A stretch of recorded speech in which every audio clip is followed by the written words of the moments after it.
कल्पना करो, घना अंधकार है, समय जैसे ठहर गया हो। अचानक एक तेज ध्वनि होती है, डमरू की गूंज।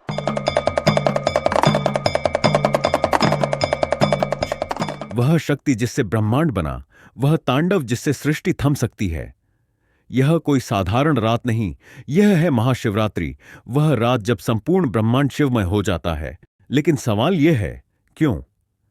क्या यह केवल एक पर्व है या इसके पीछे कोई वैज्ञानिक और आध्यात्मिक रहस्य छिपा है? आज हम उन अनकहे तथ्यों और कहानियों को खोलेंगे जो आपकी आत्मा तक झंझोर कर रख देंगे। Welcome to Mahashivratri.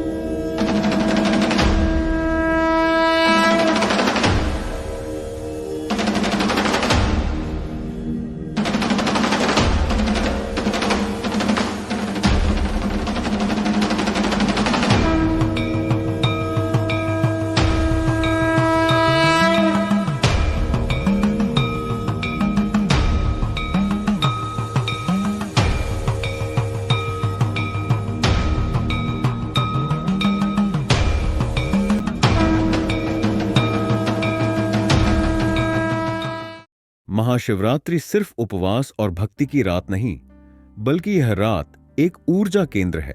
इस दिन ब्रह्मांड में कॉस्मिक एनर्जी इतनी अधिक होती है कि यदि कोई ध्यान में बैठ जाए तो वह स्वयं में दिव्यता का अनुभव कर सकता है। आपको पता है, नासा के अनुसार इस दिन पृथ्वी की अक्षीय गति एक्सियल टिल्ट में एक खास बदलाव आता है, जिससे ऊर्जा उत्तर की ओर प्रवाहित होती है। इसी कारण हमारे ऋषियों ने कहा था कि इस रात जागरण और ध्यान करना चाहिए। ओम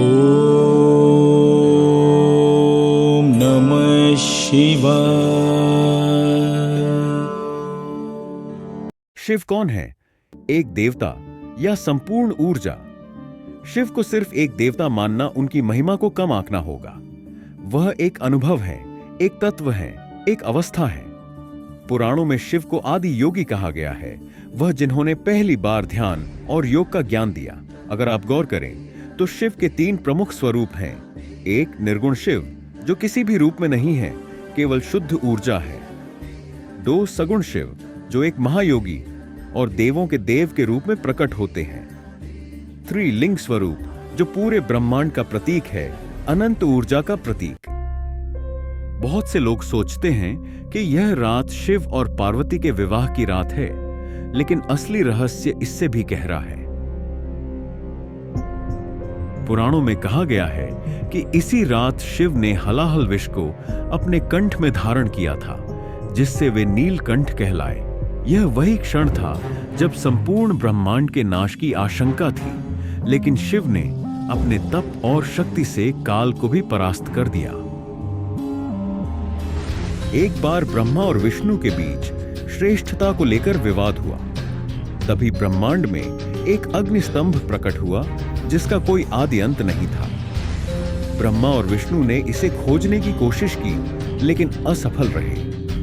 तब उसी ज्योतिर्लिंग से शिव प्रकट हुए और कहा, मैं ही अनादि और अनंत हूं। क्या आपने कभी सोचा है कि इस दिन रात भर जागरण करने की परंपरा क्यों है?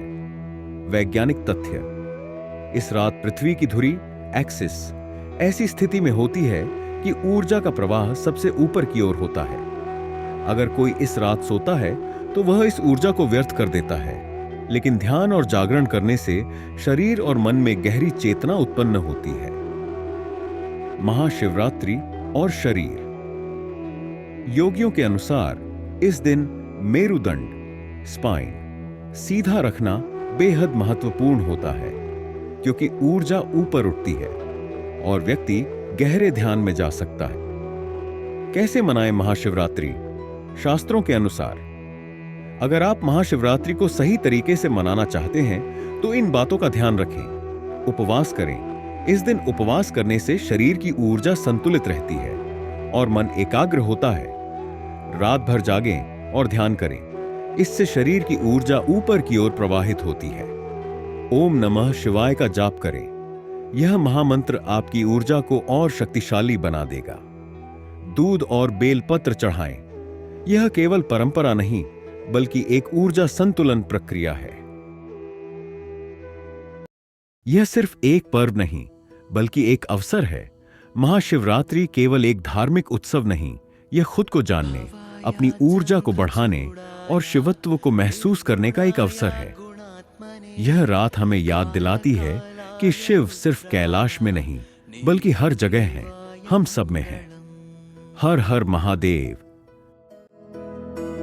वृषारूढाय भीमाय व्याघ्रचर्माम्बराय च पशूनां पतये तुभ्यं गौरीकान्ताय मङ्गलम्।